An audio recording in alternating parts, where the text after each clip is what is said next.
नमस्कार मंडळी. एक बहुरंगी बहुढंगी कलाकार म्हणून ओळखले जाणारे सुप्रसिद्ध महाराष्ट्राचे भूषण म्हणजेच अशोक सराफ उर्फ अशोक मामा. अशोक सराफ यांनी 90चे दशक तर गाजवलेच. आजही त्यांचे चित्रपट तितकेच प्रेमाने आणि आवडीने पाहिले जातात. बऱ्याच काळानंतर अशोक सराफ यांनी टेलिव्हिजन माध्यमातून पुन्हा एकदा कलाक्षेत्रात पदार्पण केलं. कलर्स मराठी वाहिनीवर त्यांचे अशोक मामा ही मालिका प्रचंड गाजत आहे. छोटी बडी बातें, हम पाच यासारख्या मालिकांमध्ये अशोक सराफ यांनी प्रेक्षकांची मनं जिंकली होती. नाटक, मालिका, चित्रपटांमधून आजवर अशोक सराफ यांनी वैविध्यपूर्ण भूमिका साकारल्या. अभिनय सम्राट म्हणून त्यांना ओळखलं जातो. अभिनय हा अशोक सराफ यांचा श्वास आहे, हे प्रत्येक वेळा अनुभवलं. अशी ही बनवाबनवीनंतर आता अशोक सराफ अशी ही जमवाजमी या चित्रपटातून प्रेक्षकांच्या भेटीला लवकरच येणार आहेत. या चित्रपटाची प्रसिद्धी एकीकडे आणि तेव्हाच अशोक सराफ यांच्यावर खूप मोठा जीवघेणा हल्ला झाला आहे. जाणून घेऊ संपूर्ण माहिती. अशोक सराफ यांचा हमीदाबाईची कोठी या गाजलेल्या नाटकाच्या प्रयोगादरम्यान हा प्रसंग घडला होता.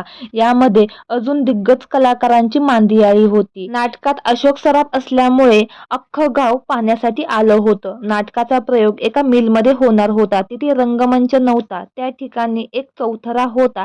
तिथेच सेट लावला होता.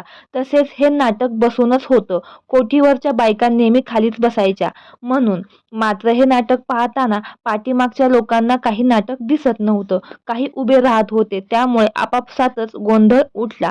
प्रेक्षकांमध्ये तुफान भांडण सुरू झाले. त्यामुळे आम्हाला तिथेच नाटक बंद करावं लागलं आणि पडदा ओढला. मात्र प्रेक्षक एवढे भडकले होते की त्यांनी तिथल्या खुर्च्या तोडल्या, लाईट फोडल्या, सगळ्या सामानांची नासानूस केली. एवढंच काय तर आमचा ड्रायव्हर गाडीखाली झोपलेला त्याला बाहेर ओढून मारहाण केली.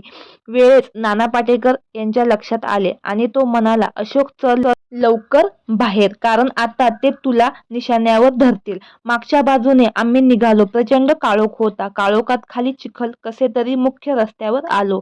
मग नानांनी एक रिक्षा थांबवली. रिक्षावाला म्हातारा होता. नाना पाटेकरने त्याला मागे बसवून स्वतः रिक्षा चालवली. रेस्ट हाऊसवर त्याने मला सुखरूप पोहोचवले. जर वेळेत मला बाहेर काढले नसते तर जसं खुर्च्यांचे तुकडे झाले तसं माझंही झालं असतं. असा धक्कादायक प्रसंग अशोक सराफ यांनी एका मुलाखतीत सगळ्यांशी शेअर केला आहे. आणि हे नाटकादरम्यानचा हा किस्सा मी कधीच विसरणार नाही. तर मंडळी, महाराष्ट्राचे भूषण अशोक सराफ यांचा कुठला चित्रपट तुम्हाला सर्वात जास्त आवडतो हे आम्हाला कमेंट